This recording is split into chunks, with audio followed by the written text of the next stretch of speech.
bonjour. Aujourd'hui, on plonge dans la semaine finale de The Power.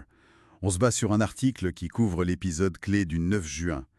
Juste après que Cindy soit partie, Delta a lancé le début de la semaine finale. Et là, attention, règle majeure. Fini les alliances, c'est chacun pour soi. Tout à fait. Et le gros changement tout de suite, c'est cette annonce. Pas de power player classique, mais un super power player pour la dernière ligne droite.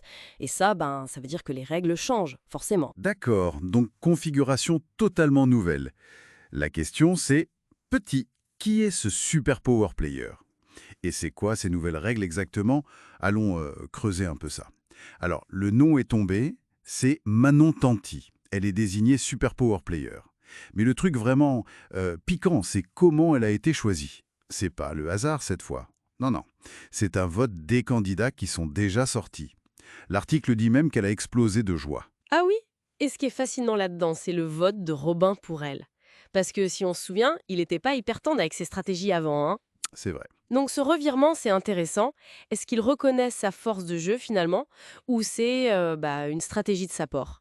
Ça montre bien la complexité des relations là-bas. C'est une super remarque, ça. Ça met une couche de complexité avant même que le vrai jeu final commence. Et comme si ça suffisait pas, Delta a bien dit que pour Manon, ça allait être dur. Elle n'a pas une cible, Non, mais 6. 6 cibles. Forcément, ça change tout dans l'approche. carrément. Et ça nous amène direct aux nouvelles règles de cette finale. Manon, donc la super power player, elle a une arme puissante. Elle peut éliminer régulièrement les joueurs qu'elle pense être les plus dangereux, ou alors ceux qui se rapprochent un peu trop de découvrir qui elle est. C'est un pouvoir énorme, mais Oui, grosse pression, j'imagine. Parce que chaque élimination, ça peut rapprocher les autres de la vérité. Et il y a aussi ce truc avec ces enveloppes, c'est ça? exactement. C'est l'autre grosse nouveauté. Chaque joueur éliminé doit tout de suite, là, sur le moment, écrire dans une enveloppe bien scellée le nom de celui ou celle qu'il soupçonne d'être le power player. Et ces enveloppes, hop, on les met de côté, intactes.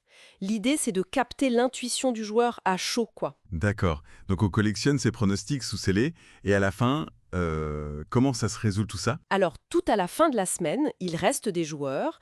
Ils font un dernier jeu, une ultime épreuve. Le gagnant de cette épreuve devient l'ultime cible. C'est un rôle super important. L'ultime cible. Ah oui. Et j'imagine que c'est là que les enveloppes reviennent. Précisément, on prend l'enveloppe que cette ultime cible a remplie avant, soit quand elle a été éliminée temporairement, si ça lui est arrivé, soit à un moment précis si elle a fait toute la semaine sans sortir, et on l'ouvre. D'accord. Et tout se joue sur ce qu'il y a dans cette enveloppe-là. C'est exactement ça.